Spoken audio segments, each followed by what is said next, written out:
Hey there, and welcome to the Girl Means Business podcast, the show that's all about helping photographers just like you build a thriving business without sacrificing your sanity. I'm your host, Kendra Swalls, a former teacher turned full-time photographer and marketing coach, here to fill your earbuds each week with practical tips, real-life stories, and a whole lot of encouragement. So if you're ready to dive in, let's get to it because this girl means business. Hey friend, and welcome back to the Girl Means Business podcast. I am so excited for today's episode, but what I'm even more excited about is the fact that we are almost so close to it being officially spring. And spring is one of my favorite seasons, but more than that, I am just ready to say goodbye completely to winter. And normally living in Texas, I'm all for bring on the cold and bring on the winter because we don't typically get that. But in the last 7 to 10 days, we have had a range of single-digit temperatures, and then today is 74 and sunny and beautiful. And it is messing with my allergies like crazy. In fact, I have multiple members of my family are down with a cold or just allergies. We're all sniffling and sneezing and coughing and all the things. And I'm just over it. I'm so ready for spring.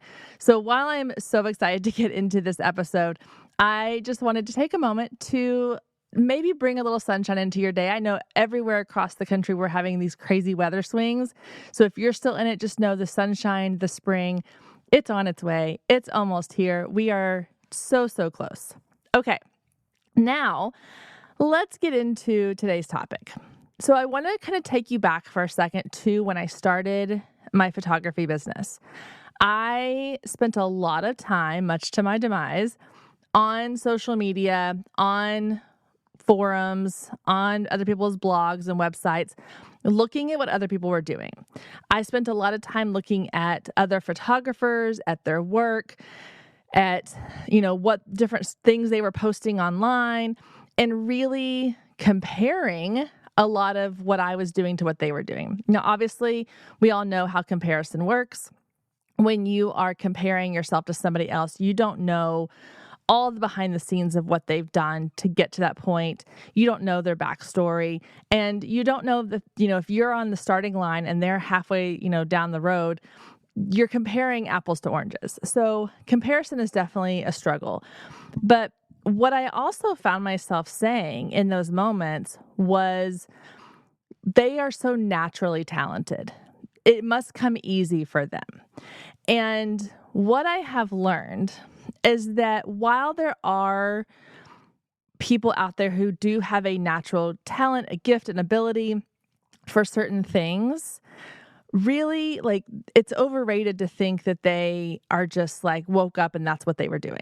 That's not the case. Nobody wakes up and becomes this incredibly gifted, talented, special artist or business owner or anything. You have to put in the work.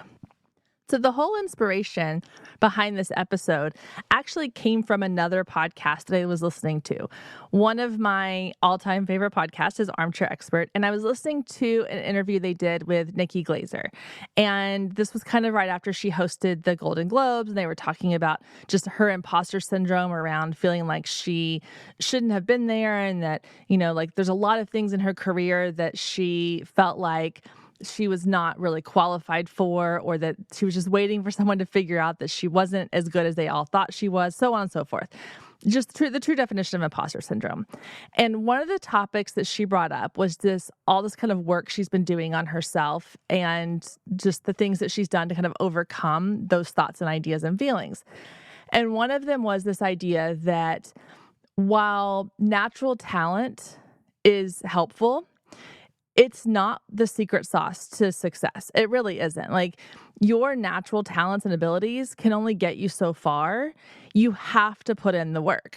And the way that she was talking about it, and some of the examples they gave were for example, Tom Brady. Love him or hate him, he is one of the greatest quarterbacks of all time. And he did not get to be the greatest quarterback of all time by just waking up every morning and being himself. He had to put in the work, sometimes to the detriment of his personal life and all the things. But when you really look at a lot of these like athletes, for example, who have reached the pinnacle of their abilities and the pinnacle of being an Olympian or being the greatest of something or winning these championships and all these things, they didn't get there because they woke up and just magically were the best.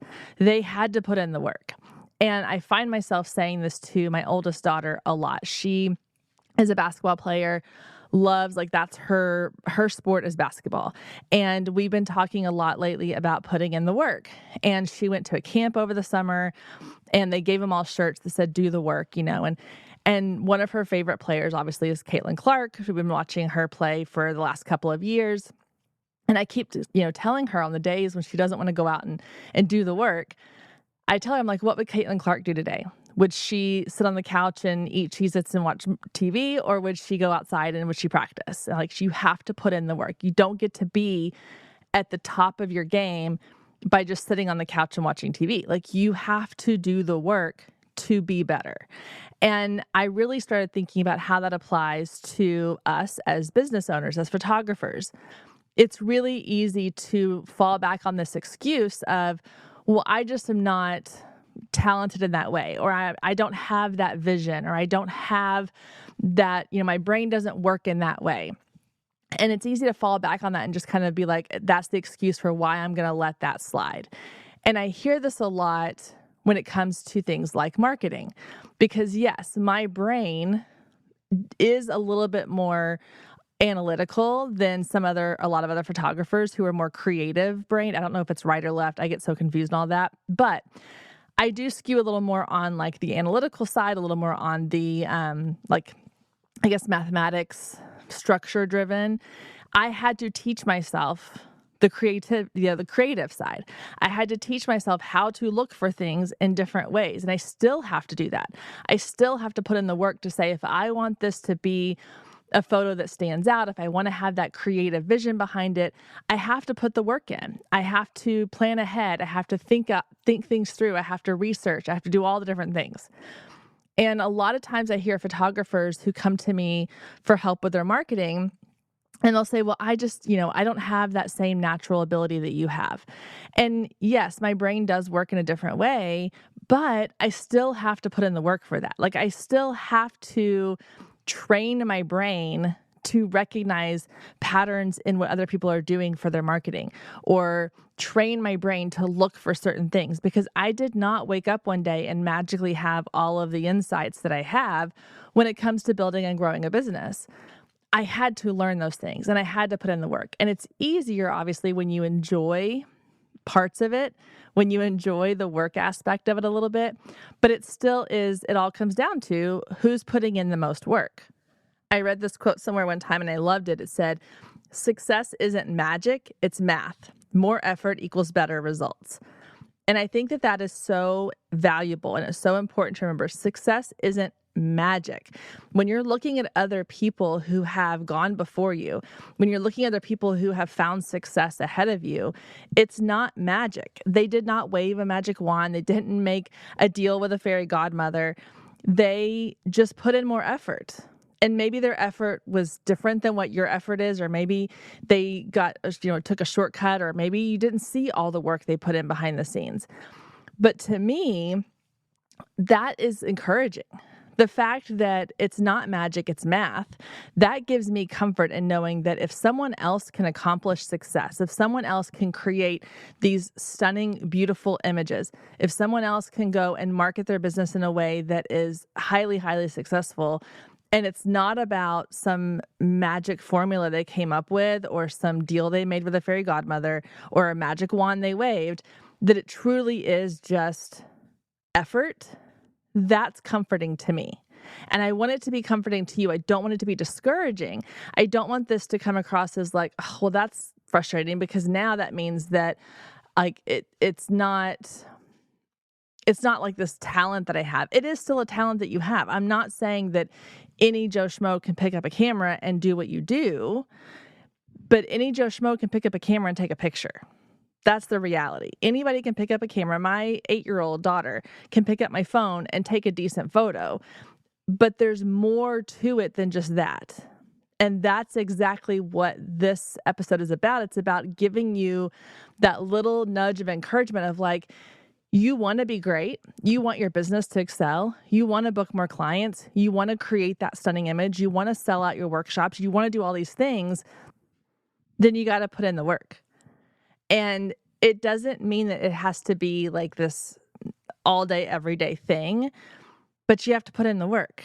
If you want to get better at learning how to edit photos in Photoshop, what do? You take classes, you practice, you ask for someone to help you, you do a mentorship, you watch videos on YouTube, you read articles on people's blogs, like you do all of these things. That's putting in the work. And so the result of that is you become more proficient. You're able to create these beautiful edits that other people aren't necessarily doing because they're not putting in that work. Or maybe you really want to get good at writing blogs. You want to learn how to be a better writer. There are some people out there who are very talented, gifted writers. It comes very naturally for them. My youngest daughter is an incredible writer. She has a brain that thinks of things in a very creative, unique way that most people don't think about. But technically, her writing is terrible. She's 8. I mean, like, that makes sense. But she has some natural talent, but she still is going to have to put in the work if she really wants her writing to be better. I enjoy writing. I like to write. Do I feel like I'm a natural writer? Absolutely not. I have had to put in the work to learn how to be a good writer, to learn how to craft content for clients, for my business, for social media, for blogs, for emails. I've had to learn how to do those things. When it came to photography, I had to learn how to be a good photographer. I knew how to push a button and take a picture, but I didn't know the exposure triangle. I didn't understand composition. I didn't understand editing. I had to learn all those things. And the only reason I got better and I continue to get better is because I continue to put in the work. But when I stop putting in the work, that's when I start to see other people who were right there with me. They're cruising along ahead of me. And I can't get mad about that because they're still putting in the work when I've stopped. So the whole purpose behind this idea is that when you start to find yourself going down that rabbit hole of they're better, they're doing more, they're finding success, it's because of their personality, it's because of their looks, it's because of their circle of friends, it's because of this, or this, I need you to stop for a second and remind yourself that you can outpace anybody if you just put in the work. That's all it is. It's not success, it's not magic, it's math. The more effort you give, the better your results are going to be. It's that simple. And so when I was listening to that podcast episode with Nikki and I was listening to her talk about that, it just kind of had this light bulb moment of like, yeah, like there are things in my own business that I have given up on too quickly or that I have called a failure when really it wasn't a failure of the product. It wasn't a failure of the business. It was a failure on my part to put in the work. And so this is also a reflection back on like me reflecting on my own successes and failures in business and the fact that like, if I really want, for example, this podcast to grow, I have to put in the work. I have to record better episodes. I have to put more content out. I have to market my podcast better. I have to reach out to people. I have to go and be guests on other people's shows. Like I have to do the work. I could sit back and I could just record and push publish each week and be fine with status quo. But if I want better results, I have to put in the work. I have to give it more effort. And so let that be the encouraging piece that lets you go, okay, if I'm not getting the results that I want, let me really evaluate how much work, how much effort have I put into making this successful? And if it's not up to where you think it should be, don't call it a failure. Call it a work in progress because you're still putting in the work. And I promise you, if you put in the work, you're going to start to see better and better results. It may not happen overnight. It may not happen right away. It may not even happen in a week or a month. It may take time. But if you continue to put in the work, you're going to continue to see growth. You know, we've heard that thing of like, if you just improve 1% every single day, then you've made a 365% increase in a year. And that's all it takes is one little bit. When you were going back to the idea of the Photoshop, if I'm learning how to edit better in Photoshop, I don't expect to go on and take a course and know everything there is to know in 2 hours. I'm going to have to increase just a little bit. I'm going to have to go, okay, today I'm going to learn about layers. Tomorrow I'm going to learn about, the S curve or whatever. I'm not a Photoshop person. That was a bad example to give if I wanted to really deep dive into it. But if I want to get better at marketing, I'm not going to expect to be 100% better in one day. I'm going to expect to learn one little thing today and then improve on 1% tomorrow and then another percent. And within a month, I've increased my marketing strategy and know-how by 30%. In 2 months, I may have increased it by 60% and so on and so forth. So don't feel discouraged. Don't feel frustrated. This is your beginning of spring. It's a new season. It's a new time to refresh and feel good about ourselves. We're coming out of that winter slump. And so I want you to be confident, refreshed, and ready to go into the next season of your business, feeling like it's all about effort in, results out. All right, that does it for today's episode.